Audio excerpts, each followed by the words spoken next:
So we might kick off, Pete, and just let people in as they arrive and see how we go with it all. So formally, I want to welcome everybody to our first chamber webinar for Lara. So I don't know about you guys, but I'm certainly finding the biggest challenge is catching up with some of the IT that everybody's on board with. So learning Zoom and communicating this way has been both a challenge and a bit exciting. So we're all finding new ways to connect and keep contact. So welcome to the webinar. It's really nice to see faces. I think we miss that connection. That's one of the things that Chamber does well. We get to see each other and we get to pat each other on the back and have that bit of support. So I'm pretty excited that we're starting this, and we're thinking we'll probably do a few of these over the next month or so, depending on what people are looking for and what information. I want to welcome James Gulli today, who's from the Victorian Chamber of Commerce. James has been generously liaising with us, and you would have seen that there's the offer of free membership for the Victorian Chamber. And I think times like this, it's really great to have that larger organisation behind us, and they obviously have a lot more resources available to them to connect with businesses and keep that information out there, and hopefully to filter some of the rubbish, so to give us some correct information. So James, I'm going to pass to you straight away. If you want to give us an overview of what the Victorian Chamber of Commerce is doing, that'd be great. Thanks, Karen, and thanks for the opportunity. And happy to. I'm in Geelong, and I'm the regional manager for the Victorian Chamber here in Geelong. We're in Little Ryrie Street. I was just saying earlier, there's half a dozen of us in the Geelong office, even though we're all been working from home for the last 8 weeks or so. We run an apprenticeship centre, so some of you may have dealt with our apprenticeship and traineeship people in the office. But yes, we're the Victorian Chamber of Commerce. We're there to support business, and I think we've really stepped up to the mark and been leading the charge. And as Karen said, and I know I've spoken to Karen a couple of times, we've got some great resources that we've put together. We normally are there for business, and we normally run a membership type organisation. So you pay money, you're a member, and we give you all sorts of support services around industrial relations, HR, training, those sorts of things, OH&S. But at the moment, what we've done is we've really taken the lead on COVID. So we've got a landing page which pretty much has all the latest and most accurate, up-to-date COVID information. So that includes everything from any of the headings that you'd like to pick, whether it be grants, whether it be JobKeeper, whether it be restarting, whether it be who can trade, who can't. We've got a great spot there. In fact, one of the things we've just put together is a return to work guide as well, with some information there that I think will help a lot of businesses on what you need to do to be able to open up. So there's some things we've done at the moment, but no, great to support Lara, and hopefully we can continue to support them down the track. But for now, what we've done, probably what the main thing I wanted to share with you all, and I think it's in your comms and it's got my email and phone number. We've waived our membership fee for 12 months, basically to support business, and that's where I think we've taken the lead in really trying to help business. We've thrown in a couple of phone calls to our industrial relations helpline, which at the moment have been taking calls from, normally it's HRIR stuff, but it's been on JobKeeper, it's been on JobSeeker, it's been on grants, it's been on pretty much anything. But predominantly the fair work space and hiring and firing is one of the things that people are neglecting and not thinking about. You still need to. We've thrown in a $700 credit that you can use towards our training courses, and we run 800 odd training courses, and over the last 8 weeks we've pretty much gone to virtual delivery. So you can do OH&S courses, you can do performance management courses, you can do leadership courses, you can do all sorts of courses. As I said, I won't list them all, and there's a $700 credit there that you can use once you take up our free 12-month offer. What else can I tell you? I'm probably happy to take some questions about it all as well. We're doing a weekly webinar. We've got one tomorrow on mental health. So these are all recorded and on our webpage as well. So again, if Lara wants to point people to our webpage, those resources will be there. We had Tim Pallas speak. We've had the Small Business Commissioner speak. We've had we've got mental health this week. I think we've got something lined up with the opposition, state opposition, Michael O'Brien, next week or the week after. So there's just a regular weekly COVID sort of flavoured Q&A and presentation with some resources there. And again, we've recorded all of those. So if you want to go and have a look at the Fair Work one we did 3 weeks ago, that's on our webpage that you can have a look at in your own time. So there's some immediate resources. I mean, there's a lot of other things we do. Part of the membership allows you to access our tools and templates. There's about 300 odd sort of business documents there, predominantly around, staff and people and records you need to keep. So that's sort of a bit of an overview. Normally it's worth about $800. And as I said, for 12 months, there's no fee. And hopefully 12 months time, there'll be something similar, but you're not co-opted or forced to stay in any shape or form. James, So I'm that's an curious. overview. You've got a bit of a broader context than what we're seeing perhaps in Lara. What's the general business community feeling about where we're going and what the next few months might look like for us? Yeah, look, really diverse depending on who you're talking to. My role, as I said, I'm based in Geelong and I look after the Westgate Bridge all the way down to Hamilton, Portland, Warrnambool, Great Ocean Road, and clearly talking to anyone on the Great Ocean Road, Colac, those businesses are just dead. I mean, they depend on tourism.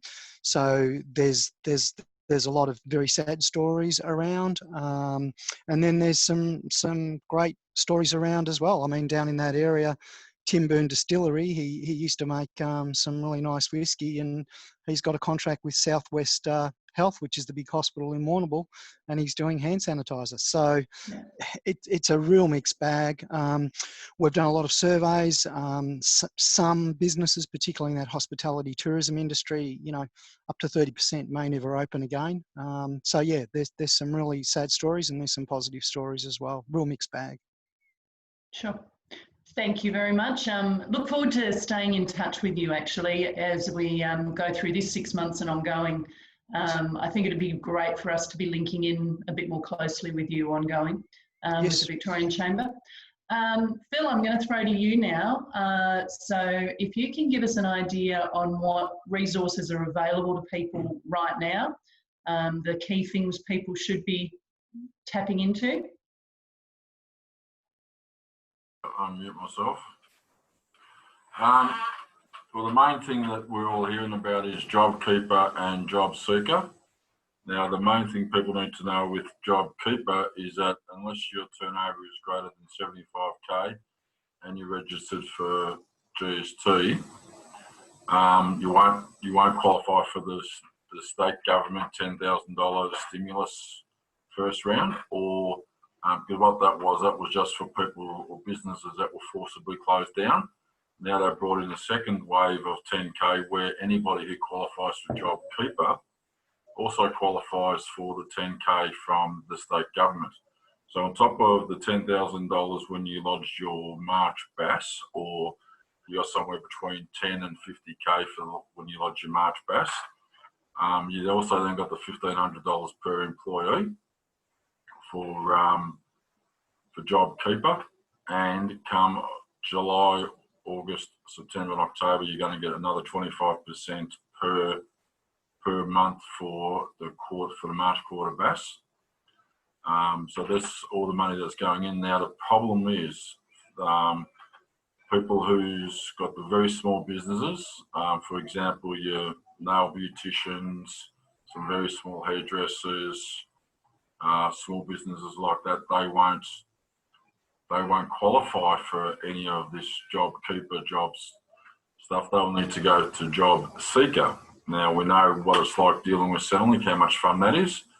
So unfortunately, the ones who miss out on JobKeeper and the 10k from the ATO will also miss out on the 10k from the state government, but will have to go to JobSeeker. Hopefully that makes some sense. Now, as I said, the majority of, like, you've got your nail beauticians, small hairdressers, therapeutic massages, all those very, very, you could say, micro businesses, they're missing out, so they would have to hop on to Centrelink and apply for Job Seeker. So that's, as the gentleman before was saying, there's going to be a few people left behind, and they're already some of the people being left behind. So they'll have to go to Job Seeker. Then the fun is dealing with Centrelink, which not too many people enjoy, but sadly it's going to have to happen. So, yep. So Phil, there's a question there for you from Bresh. Can you see that on the chat? So does the 10K automatically get credited if you get JobKeeper? Brett, if you've lodged your March BAS, and if you've got PAYG withholding associated with that March BAS, yes, you'll automatically get the 10K credited to your BAS account with the ATO. Then, in addition to that, then if you then qualify for JobKeeper, that's when you should also apply to the state government to get the 10K from that as well. And then apply for JobKeeper for any staff that you've kept on, remembering that the $1,500 per fortnight must be paid to the staff regardless of what you've already paid them previously.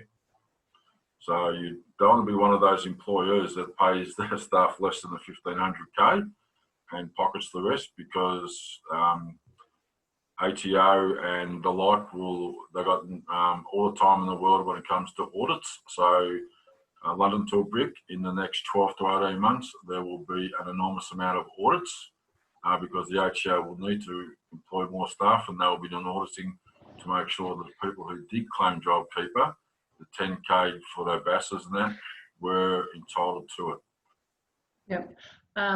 James, you've just disappeared off. No, you're back. If people are having trouble with... Sorry, Karen, I just saw Nicole's question. Karen, if your PAYG was 10K or less for March, that's all you're getting. You're not getting anything else in the June one. You need to be pushing up to 50K of PAYG withholding to get it in your June one.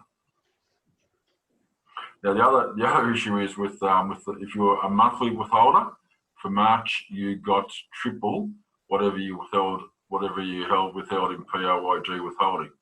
Now with some people, triple was actually less than what they withheld for the entire quarter of March. So that was a bit of a bummer for them, but they at least got triple what they had withheld in March. So Phil and James, with all of the complexity of this, where would you recommend people go if they're struggling to get these things done? And James, do you have the resources if we shoot people your way, or which direction should we advise people watching this? And yeah, look, I think people like Phil are the experts more so than I mean, we've got some people in our office, but we're not an accounting firm, so we wouldn't be doing the processing or assisting that someone like Phil and accounting firms, bookkeepers would be where I'd probably start with. We've got involved where, particularly we had some people having some problems around the grants that they felt that they should have got it and couldn't. So we've got some people in our policy area that we're directly liaising with the government. So we've helped some people there. So yeah, I mean, if it's a really tricky one, definitely happy to see if we can help. But I'd say your first port of call would be someone like Phil or your financial sort of guys. They're all over it at the moment. So your business is thriving. So I'm just going to jump in there, Karen. Sorry. As following up what James was saying, a lot of bookkeepers have actually set themselves up, set sections of their bookkeeping business up purely to account for job seeker, lodging BASs on time, and doing the job. Because with the job keeper, it's a two-stage process. With the employer needs to enrol, then the employers need to fill the forms in, and then you need to claim per employee for job keeper. So whether the bookkeeper through the ATO, their ATO portal, or accountants through the ATO portal, or even the business owner can do it through the business portal. They'll have their own business portal. It can be done through that as well. So it's if you're you've been doing your own basses and all that sort of stuff, I would suggest you'd be able to do your own application to enrol should you qualify. I'll just jump in there, Phil. I guess two things on the JobKeeper. The first thing is to make sure you get enrolled, which you can do through the business portal. If you've got an accountant, then they'll help you through the rest. The Victorian state government $10,000 grant can be done through the Business Victoria website. It requires no financials. It's something that basically anyone on this, if you could get on this Zoom hookup, you can get your application for that in about 15 minutes. It is very straightforward. And can you explain who's eligible for that? Eligible for that is any business that was severely impacted or forced to close down was in the first round. In the second round, it was anybody that is eligible for JobKeeper is eligible for that $10,000 grant. And it's a reasonably straightforward one to go through. If you haven't looked at it already, it's well worth having a look on the Business Victoria website. We also have on our webpage the details of that grant and the criteria as well, if you're lost. Yep. So Phil and Brendan have generously said that they are available to take questions and to be a bit of a resource for local chamber. Brendan being in financial planning and Phil being in accounting, they've got a bit of an idea of the overall spread. Brendan, can I throw to you to talk a little bit about, some people have got questions about accessing super? Certainly. One final thing on that Business Victoria one, if you think you even might be eligible, have a go at it, because it doesn't take you long and they'll just send you back an email if you don't quite meet the criteria. Within 24 to 48 hours, you'll get an email back saying you don't fit for these reasons. So it's well worth it for a small effort. In accessing super, the government has put in provisions where you can get up to $10,000 per person this financial year and $10,000 per person for next financial year. So it would be you'd have to put two applications in, one for this year, one for next year. The $10,000 comes out to you without any tax impacts, so very positive from that point of view. But from a longer term financial point of view, I see it as being an avenue of last resort. The impact of taking that $10,000 out of your super on your longer term retirement savings is potentially massive. I've seen some numbers for a 30-year-old taking out $10,000 now could reduce their final super balance by about $200,000. So it's a massive long-term impact.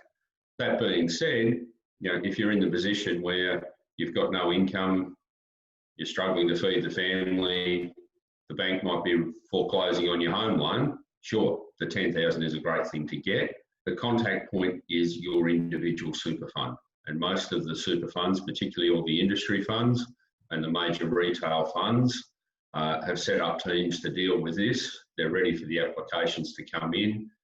I would either be ringing your super fund or going onto their website to get the $10,000 out. To get that application in chain. If you want to get the $10,000 for this financial year, you're going to need to apply before June 30.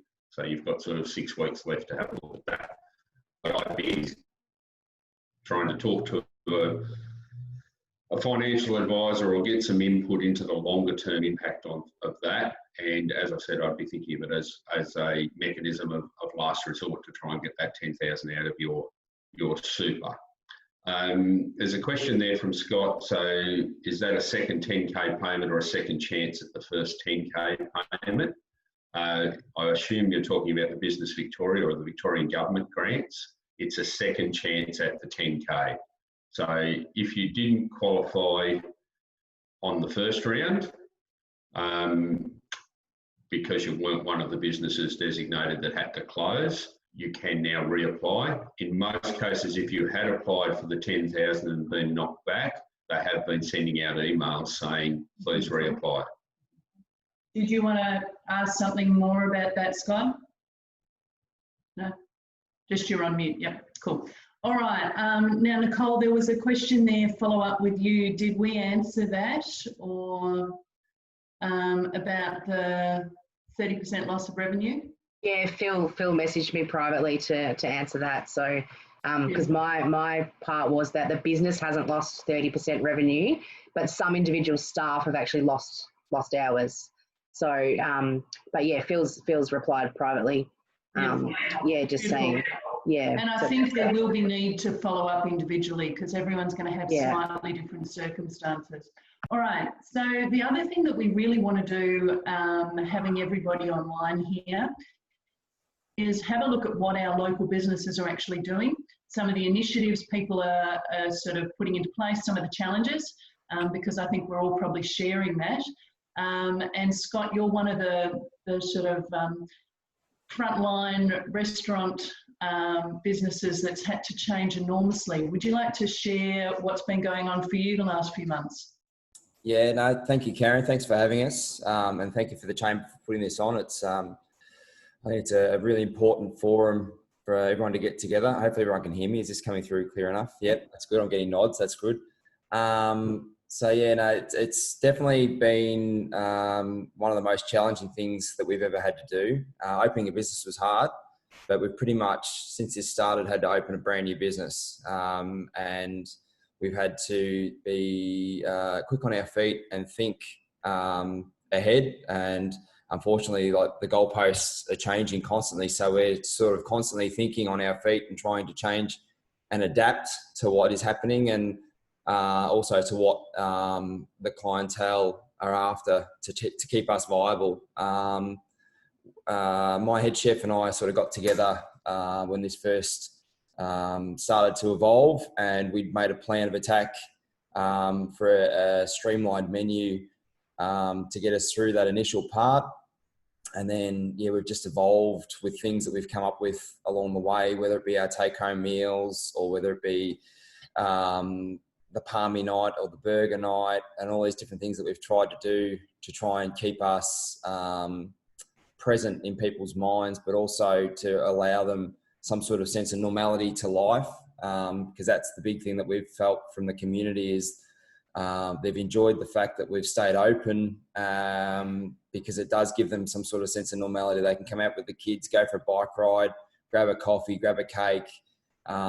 So yeah, it's definitely been hard. Like, it's like dealing, I said to my wife the other day, the hardest part for me personally has been trying to be the leader at the front and to stay positive and to stay upbeat when I don't know the answers myself. And that's been really hard. Like, I'm getting home at the end of the day and I'm mentally fried and cooked because I'm just so, it's almost like you got to flick a switch all the time and stay upbeat and positive and keep them all on. Because I've got a couple of front of house that can be a little bit, what's the best way? A little bit anxious, and they get a lot of anxiety about this, and trying to keep them on upbeat and positive, and to remind that we are safe and that we're doing the things that we need to be doing, but also providing them with hand sanitizer and different things that makes them feel safe, and also for our customers to be social distancing and all that sort of jazz. So yeah, it's definitely been a whirlwind that we didn't expect to ever see, but I think that yeah, through positivity we're coming through it okay. And like the stat that I read the other day, that they believe that there'll be well over 100,000 cafes and restaurants in Australia that will never reopen again after this. So, and that's a pretty scary thought. That's, you sort of look at maybe 8 to 10 staff. So that's in excess of 800,000 to 1 million staff members that will never have a job in the hospitality industry after this again. So I've sort of said to our guys that I've got a responsibility not only to myself and our staff, but I think to our community to remain open and to keep this going, because what we've got, I believe, is very special, and I'm very proud of it, and I'm not gonna die wondering. So, and I put in 5 years of pretty bloody hard work to get to where we are. I'm not going to give up now. So So Scott, firstly, congrats on the 5 years. That's ticked over fairly quietly for you in the last couple of weeks. Yeah. We're going to go around the room and do pretty much a spruik on each business. So here's your 30 seconds of fame. Yeah. Tell us what Millars is about and how the community can support you. Well, I think that we've tried to, from day one, do something a little bit different in the food scene in the town. And we've been really lucky with how this has all gone. Like, the community's got behind us and have really supported us, and the amount of people that have come to us saying, look, we don't want to lose our Millars, or they want to buy a voucher to spend when this is all over and done with. That's you don't realise that you've had an impact on people until things like this happen, and that's, I suppose, why I've done a few things that I've done while this has been going on, to give back as well, because I think that that's important. That if people are prepared to help support us, we need to help support other things as well, and the community wherever we can. So that's, to me, is a really important thing. So, but I think that we're, on a business sense, we're a business that we try and utilise as many local producers as we possibly can to produce our products, but also, like, when we're allowed to be open, we're a space where it's a real community vibe, and it allows people to gather and get together and have that social outing together. So the great thing about the cafe that I've felt in the 5 years that we've been going is that we've got that park there, and what I really love to see is when you get two mums that come in that never met each other, their kids start playing together, and then the next time they come to the park, they'll start talking. Third time, they'll sit down in the cafe and have a coffee together, and that to me is a sense of community that this place brings, and it allows that the amount of mums that come to me and say, oh, look, Millars, coming to Millars for a coffee with my girlfriends helped me get through postnatal depression, or it helped me find an outlet with my friends. And that means something. That's really positive, and it's a lovely thing that, we've got a space here that allows that sort of community connectivity. So, Scott, people may not also realise you do catering. Yeah. We're not allowed to do too much of that at the moment, so we haven't done too much of that at the moment. But it's starting to gear up again, which is good. So, that was sort of the avenue that we were sort of really pushing before this set in. So we've had to then, obviously, like I said, adapt and find new ways to make the business work. So off-site catering is definitely a big part of our business. So whether that's going to different offices, or we've been going out to the prisons and catering lunches out there, and so that was sort of the focus, if you like, Karen, before this all happened and all went pear-shaped on us. But we were really trying to focus on pushing into the local community a bit more, and getting a few more of the big businesses that may want to have a networking meeting or something like that where they need catering for. So that was sort of a focus of ours, but it didn't quite happen. And when we got you the caterer, I was so impressed. We had gluten-free, we had vegan. All the options were covered, labelled. I'm thinking, God, this is some work gone in here. Yeah, it's just what you got to do these days with catering for different people, because there is so many different dietary requirements out there now. So you've got to be very mindful of that. So yeah. All right. Thanks, Scott, for sharing with us, taking time out of your busy day, because I know morning coffee run is one of the busy times for you. Yeah. So thank you, and great to see you still operating. Dean, we're going to follow up with you now, because your businesses are equally affected, both in hospitality and accommodation. So would you like to share your experiences? Yeah. It's been different. I operated a number of different businesses, and the most interesting thing for me is the different impacts it's had across the different businesses. The bed and breakfast was instantly devastated. Basically dropped to maybe 10% of what it was turning over before, and then what I hadn't actually anticipated was refunding back all of the future bookings. That was expensive. So I didn't realise I had so many future bookings. the petrol station chugged along okay, but it did cop a fairly big drop, particularly in petrol. We started doing maybe a quarter of the amount of petrol we usually turn over, which doesn't impact me greatly, but it does reduce the foot traffic coming through the shop. So that was a big difference. Yeah, so that's APCO for people who don't know which one.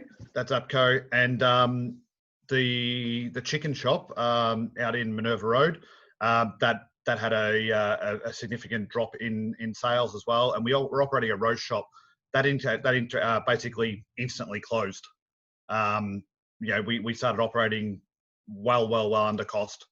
It was already sort of just operating, surviving. So that sort of changed everything. And my wife's business, the horse racing business, wasn't greatly affected, but she did have to change the way she operates and does some things. So it's sort of a mixed bag, up and down, across the different businesses. I'm a little bit lucky. My parents owned video stores, and that sort of taught me to not be all in one particular industry. So I think because watching that when the video industry declined, I made a sort of conscious effort to spread and diversify my business interests across a number of different industries, which has allowed me to sort of survive through this. But it is hard, and I understand. Like to Scott's business, the chicken shop started doing a lot of takeaway, especially through Deliveroo and those likes, and that was absolutely devastating to the business. Those guys take such a great, massive percentage. Everyone thinks that you're watching food shovel out the door, and basically they're making money and you're not. It keeps your business alive, just. That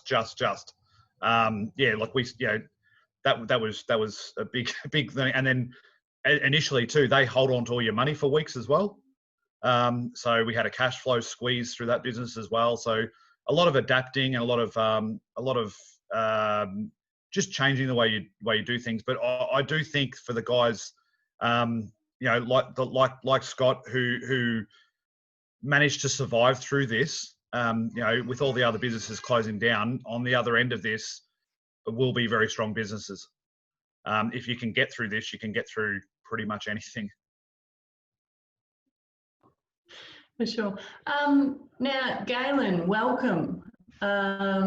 This is your first chamber event. Would you like to introduce yourself and let people know what you've been doing? Sorry, thanks, Dean. That was amazing.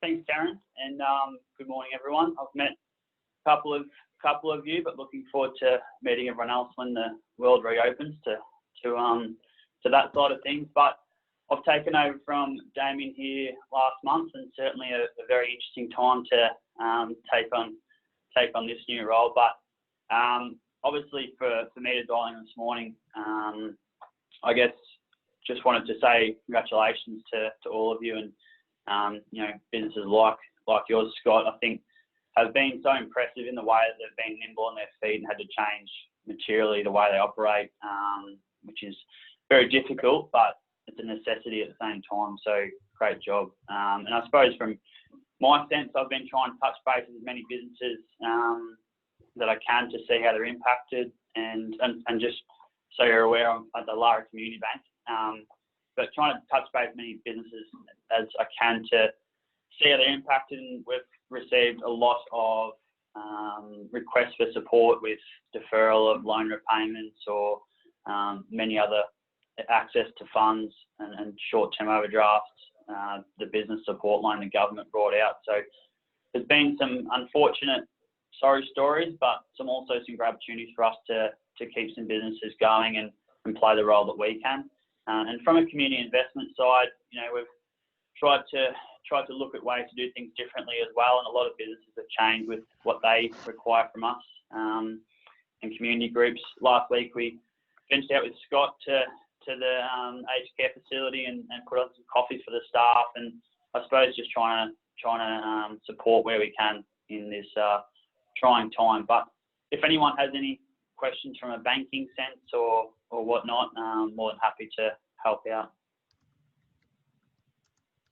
And so likewise, I'm going to ask you the same questions I asked James. What's your feel as far as how the community is going? Like, do you feel that there's a positive move now forwards, or?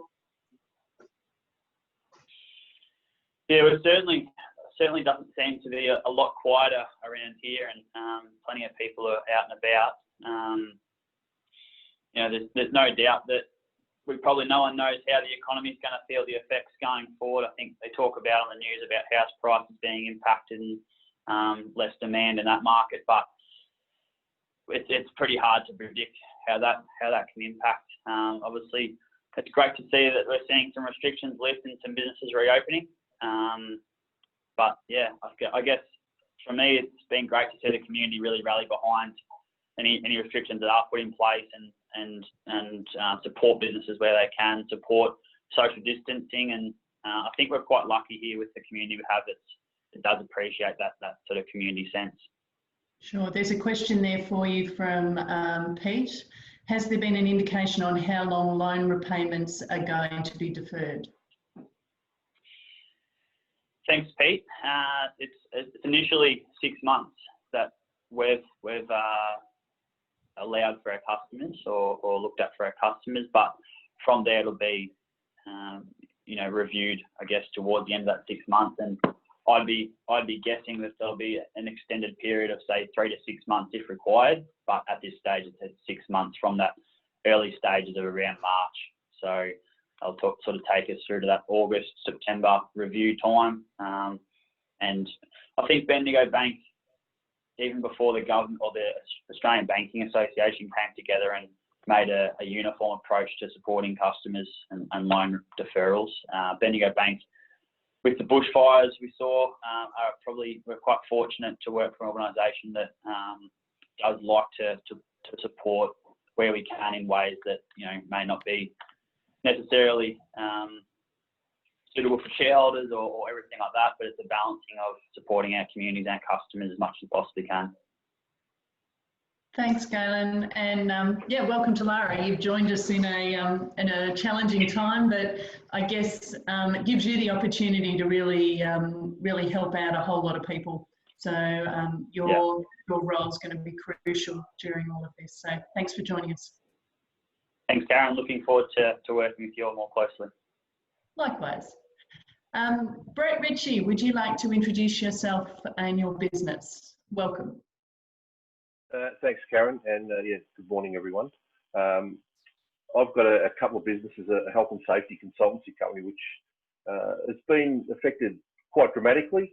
But what I've found in the last few weeks is people now looking at updating all their OHS policies and that while they're shutting down. So it's a good time for people if you're interested or you need to update OHS policies, return to work stuff. That I manage a couple of businesses and manage their sort of a virtual OHS manager, return to work coordinator role for them. Just prior to COVID, I'd started an online training academy called National Training Academy. So I've put some courses up on that, and it's actually, I've been pretty impressed probably the last what are we up to now, 6 weeks or something of COVID. There's about 50 people have signed up for it. There's some free courses there. There's a couple of paid ones. So I've been happy that that's been ticking over. People are sitting at home like we are this morning, sitting on Zoom, so they can just jump in and do some online courses. There's a manual handling one. There's some OHS stuff. There's some personal development stuff as well. So it's businesses. I think it's starting to pick up. I also run training sessions in OHS in construction, white card, and traffic control, traffic management for an RTO, for a training organisation, and they're staying pretty busy. People are just realising that they're not going to go back to jobs. I've had people one guy had 7 food trucks, and he had a contract with the AFL and local footies, and just to have his food trucks at AFL games, and it just stopped overnight, obviously. So he's now had to go into the construction industry, and he's never worked in construction. So there's some horror stories out there, but I think I forget who said it actually, about the businesses who get through this will be a lot stronger coming post-COVID, as we say. And from a local point of view, for those who don't know, I sit on the board of the sporting club, Lara Sporting Club, and which is not open. So we've had a board meeting last week, and we're looking now at a staggered restart. So hopefully in the next couple of weeks, you'll see some stuff coming about from the sportos about opening up slowly. Obviously with social distancing, that we've got to limit the amount of people we can have in the venue, but because it's quite a large venue, we're just going to be basically waiting for the state government to say what we can and can't do. So hopefully we'll get up and going again soon. So Brett, two things. One, people may not be aware you've written a book. Oh yes, I have written a book, Karen. Yes, it's a horror story. No, it's a fantasy. No, it's called Me and PTSD. So for those who don't know, I used to be in the police force and I got bashed a few years ago, 25 or something now. So I wrote a book on it. It took 2.5, 3 years to write. It's very short. It's a pretty raw, honest account of what happened to me with PTSD and how I got through it. So I made lots of notes over the years, and I thought, bugger it, I'll put it into a book. So I did that, and yeah, it's quite good. But I don't. It's just me. People have enjoyed it, so that's good. And I've had a couple of messages and calls from people who former police and a couple of ambos who have said it's really helped them, because they said it's like reading my own life story, and I went, yeah. So yeah, so that's on the bettermeproject.net website. You can buy there $8 or something. Oh, so. Thank you. I didn't quite finish that. Also, Dean wanted a link to the online training. Where will he find that? He can go to nationaltraining.com.au, and there's some stuff there. There's only about probably 4 or 5, 6 courses at the moment. Can I get you to type that link in the chat so it's there? Yeah, I'll do that. That would be amazing. Yeah, so yeah, go in there. There's a manual handling one. It's not an accredited manual handling, like it's not nationally recognised, but it's the same course that I teach in manual handling that's nationally recognised. But because I'm not an RTO, I can't actually issue, so it's nationally recognised. So I can actually run face-to-face courses in the manual handling, but at the moment I've just created one and put it up online. So there's that. There's a dangerous goods one. There's a free personal development one called Visions and Values for people that I've developed, and people seem to enjoy it. So that's free. So I'll just put it up there. It's normally $50, $60 or something. I'll just whack it up there, and hopefully it'll get some people through the things. So I'll put the links up on the chat thing. So thanks. Thanks Karen. very much, Brett. Really appreciate all of that and being part of this morning, and all the best for you. Thank you. Julie, I don't know whether you saw the comment. People are jealous of your location. Would you like to tell people where you are? I can't see I'm on the phone, so I can't see the comments, and I'm swooshing around. This is my backyard. I'm just sitting out here in the sun, enjoying the sun. Got a couple of puppies running around. So hi everyone, I'm Julie Gates. I come to the meeting from 2 points of view. I had a pretty fresh new business that has pretty much gone, whoops. Just running some accommodation here. I'm actually located next to Pira in Windermere Road.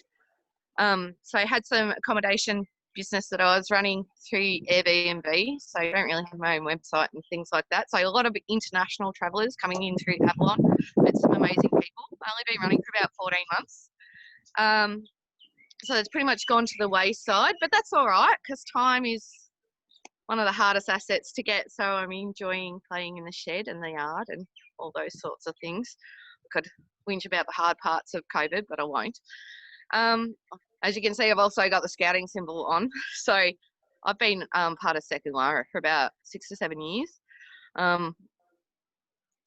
As the Joey Scout leader, I've recently stepped back because I took on the business and things here. But I just would like to say, from a Second Lara group point of view, they're doing amazing for the kids. Everybody there has really stepped up. There's been lots of Zoom meetings, which is really hard with a cub pack of 32. It's a bit overwhelming, all the screens flicking and kids engaging and stuff like that, but they're doing a really good job. The kids are engaged every week. My kids are part of scouting. So they've really had to diversify and creating home programs where kids are getting in kitchens and cooking and doing all different sorts of things. So that's been good. I've got 2 puppies playing at my feet. I wonder how they're going to go with going back from the school. Like, we follow, from a scouting point of view, they follow the school restrictions point of view. So I wonder how that's going to work, because at school they're in seats and they're not moving around. At Scouts, it's mayhem and chaos. So that's not really going to work. I wonder whether or not they'll be able to go back to group meetings in a couple of weeks when kids are going back to school. I don't know if that'll work. I don't know what the projectile is from a business, but I'm sure the Australians are just going to have to travel around, and we're just going to have to promote Lara and the Yangs, and I'm going to have to get really busy with that sort of stuff and try to diversify. Might need to reach out to some businesses and see if they've got contractors coming into the area, and the accommodation side of things, as Dean said, like, he's got a few different businesses, so he has that diversity. I don't have that diversity there. So yeah, we need to get you in the next Lara brochure we do, Julie. We do. I went to the mechanic and seen the brochure and went, yeah. Yes. I'm a little bit of a home hermit in some ways. So, like, I like to stay home. Why would I not? I just hang out here, enjoy my shed in my backyard. From Airbnb point of view, got some great customers really quickly, just built up really quickly. It was really good. And because Airbnb is worldwide, so people from everywhere, from America and Canada and India and China. And so China was a big one because they do fly straight into Avalon. So that'll be interesting. See what happens there. I mean, I can't see us opening the borders for a couple of years, really, like, until we know that all the rest of the countries have got their stuff together, unlike us. Like, our numbers are world leading in the way that we've dealt with COVID. So other countries are not doing so well. So definitely going to have to diversify from that point of view. And yeah, I'm not working. I was working part-time as a personal support worker, and a lot of people that are disabled have put themselves into self-hibernation. They don't want carers coming in and out of their homes. So if they have the opportunity, some people don't have that. They need their carers, but some people with partners that are, so I'm not working either. So I've got the biggest asset out of all this, and that's time. And I'm enjoying my shed in my backyard. Yeah. Okay, well, thank you for joining us this morning, Julie. And yeah, we all wish you all the best, and we'll certainly, accommodation is something that we knew Lara needed. So yeah, we'll certainly get behind that. I've hosted a few families' weddings and stuff. Like, people have been having weddings, and I've had a few groups of families and stuff. So if anybody, when we're allowed to have more than a few people over, yeah, keep me in mind. Perfect. Can I just comment? Yes. Justin, just before I came onto the meeting this morning for Julie and some of the other people in hospitality and accommodation, Justin Giddings from Avalon Airport was advocating to have a travel bubble with New Zealand, who we are going to open the borders with, so that they can come to Avalon rather than Tullamarine. So watch that space. It might open up a bit quicker than you think. I've actually had some guests from New Zealand. Lovely. I've been to New Zealand. Oh, God, that'll be the first place I go on a holiday, apart from the Gibb River Road in Western Australia, if I can ever get there again. Thanks, James. Good info and timely. Janita, while we're on the accommodation topic, that's going to have impacted you as well. Certainly has. Zero dollars coming in there, but fortunately for me, I've got the cleaning and personal care side of the business as well. If I can, I'd rather just put the accommodation down for the minute, because I am working on that, and perhaps we'll have something happening there. But for me, I can still make income if I get the support of more people. My initial rush is over with my client base. They've well and truly stocked up on all their laundry, kitchen cleaning, hand wash, hand sanitizer, etc. But I've got stocks, my garage is overflowing, and I can assist businesses across Lara with their sanitizers, so their odourless disinfectant is perfect for all the commercial businesses. It has no odour whatsoever, and it's actually registered with the Geelong City Council, and it'll be cheaper than anything you're buying and in the supermarkets, and safer to use. And I will put that up cost-wise against the $10 5-litre buckets that they get from the it's a fact. I've had one of them tell me one day that mine still works out more affordable and you're buying an Australian brand. So yeah, I'm well stocked here, and I'm just, I'm going to be making my way around to the Lara businesses for their support, because I've seen massive support across the community for most of the shop front businesses. In fact, I've literally, that's why I wasn't at my desk. I actually had Flick from the produce store at my door picking up her supply of hand sanitizer. She has supported me since she took over and uses the floor cleaner, the glass cleaner and the sanitizer in her business, the odourless disinfectant, and has done. So, Janita, can we get you to type your links for all of those products and any other info? Because as we said, from this meeting, we're going to then email out to the full database information about businesses and things, and sort of the input that you've given. So any information that you'd like us to send out, and this is for everybody, for particular businesses, pop in the chat there so I've got it recorded, and then when we go to email, I've got the correct links and things like that. I can put together proposals. I've actually got a spreadsheet which actually breaks down costs and yields so that you can see exactly how cost effective it is by buying the concentrates. And contrary to any popular beliefs, these products actually do work. They've won awards for the best eco products in Australia, so 30 years. Okay. I love them. I love using them. Good to hear. Well done. Well done. Thank you, Janita. Come round when you need more. Or sing out. The Very brand good. is open for business. I don't know if you've noticed, but I'm actually operating. I've got a shelf unit and a table on my front veranda at 69 Curlitz Road, and it's open most days from around 11 a.m, which allows me to get stuff like this in. Fantastic. So, yep, so you're adapting and sort of rolling with the COVID wave. Sure. Let's change tack on business. Pete and Miranda, you've got Hazewinkle, and you bought into a business, and again, a bit like Scott, sort of fairly early stages, you've been hit with this. How's it impacted real estate? Yeah, we actually opened up here in Lara last year. So the start of last year, when we had the Royal Banking Commission, and then we had the election, then the bushfires, and now COVID. So we're all good. The real estate market. The real estate market has been underpinned by home loan repayments being put on hold, and pretty much everyone jumping on board, which was different to last financial crisis in 2009. So we found the property market here in Geelong it's still steadily gone okay. We've had to adapt, not being able to do auctions, so we've had to go to online. A lot of Zoom meetings, a lot of private inspections. So instead of doing open homes, we've been doing private inspections. So and having to adapt to that with only having 2 people inside a house at any given time, which means 1 buyer and 1 agent. So we're having to sort of juggle that in a way, whereas now things have been lifted to enable us to have 10 people inside with opens coming back, which is quite exciting. But again, it's a new way of operating and being able to offer virtual appraisals, virtual tours, all that sort of stuff while we weren't in, like at the moment that we're in. So we've just really had to adapt in different ways.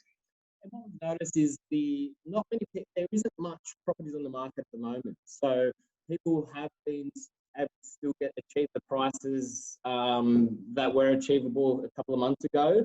Now, whether that's dependent on where that's going to be in six months' time, I'm not too sure.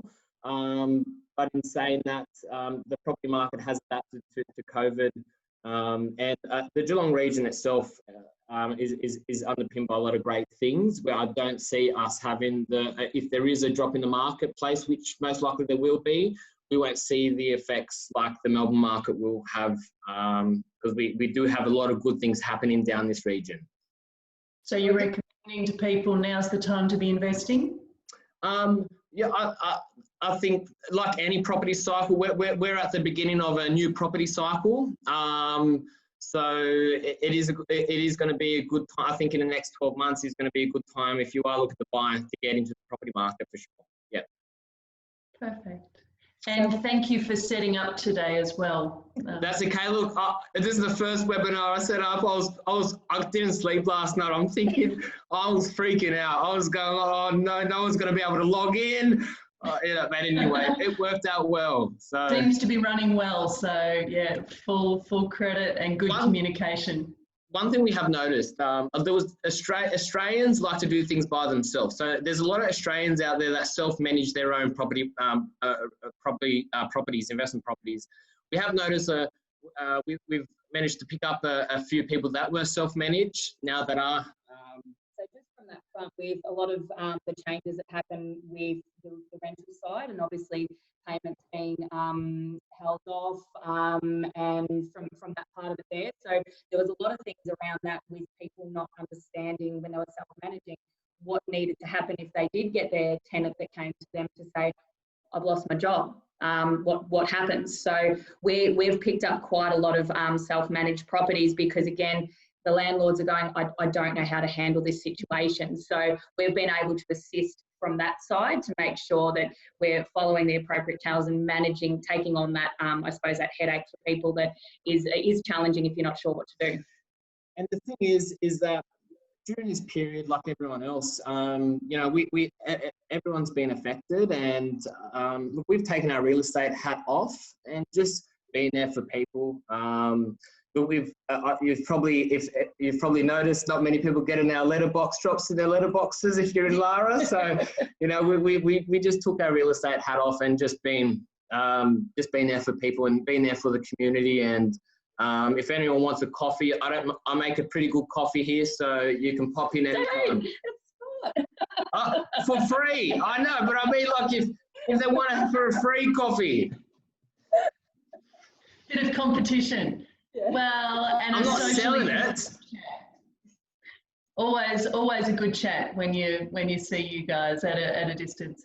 Okay, so we've got Nicole, who's working in a different area of health and disability. So Nicole, I'm sure the challenges facing you have been sort of different again. Do you want to share what you're going through? Yeah, so my two businesses are in, you know, aged care, disability, mental health, one in housing and the other in direct care.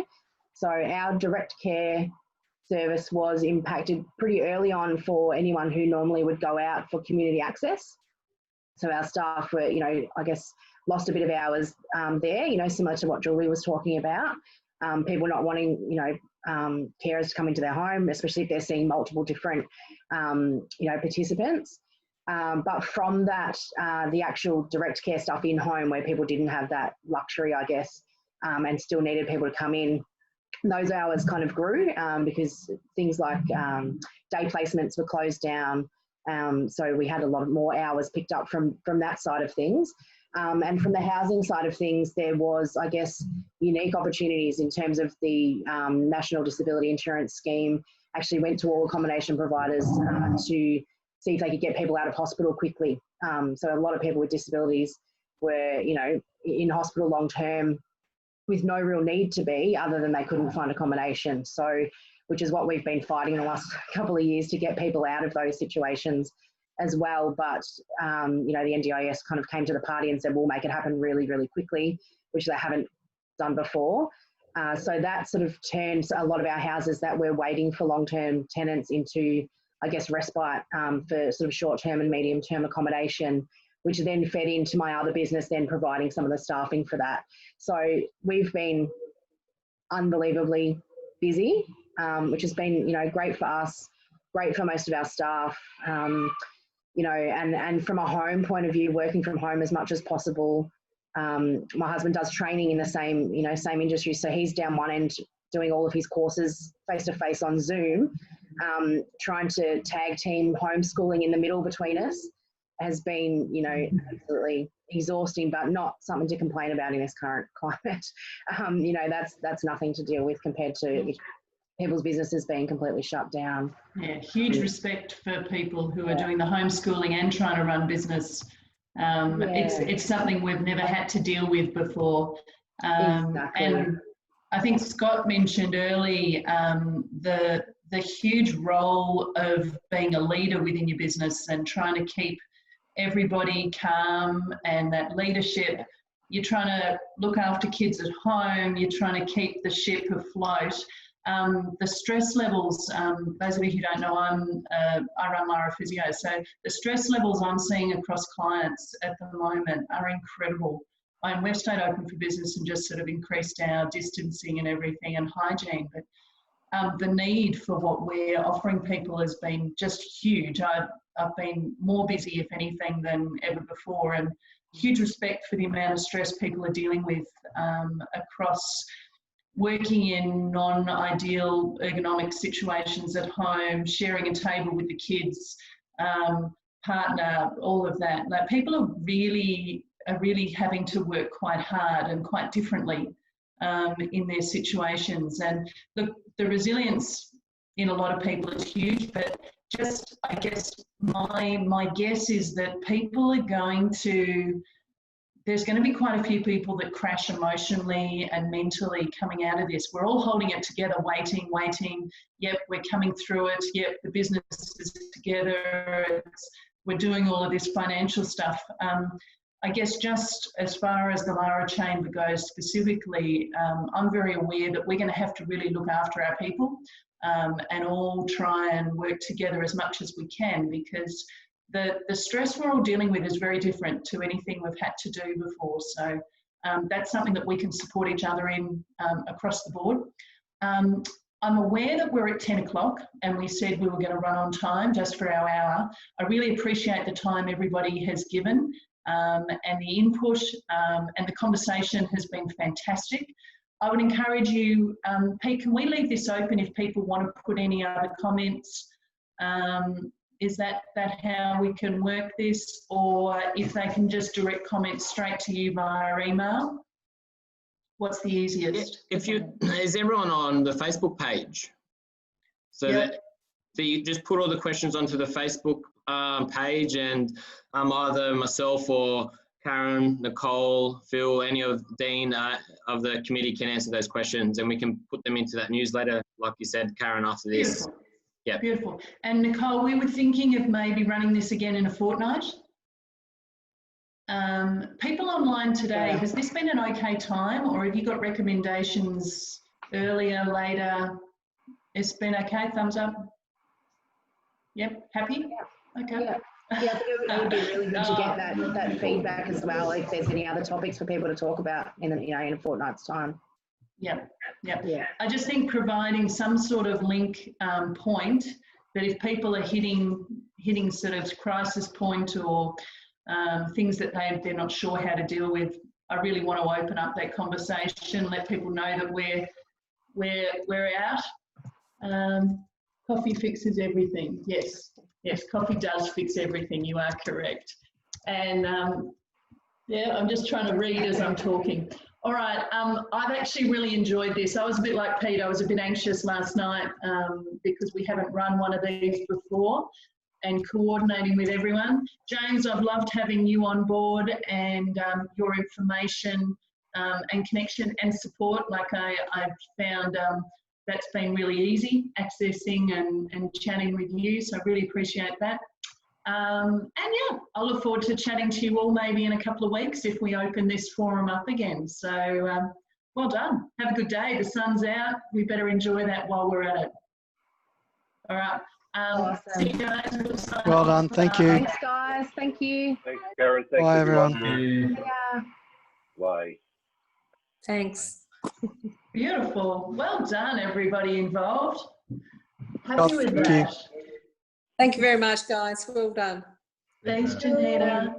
And so this recording will go up, Pete, later on. Yep. So we'll have that. Once I've ended the meeting, it will save, and then I'll be able to. We can do whatever we want with it. So. Beautiful. Beautiful. Well done. Thanks, everyone. I've got to go. See you later. Thanks, Bye. James. Thanks, See James. you. That's great. Enjoy. Dean, go and get some sleep. Got to go to work. Payroll day. Payroll day. Okay. All right. Payroll day.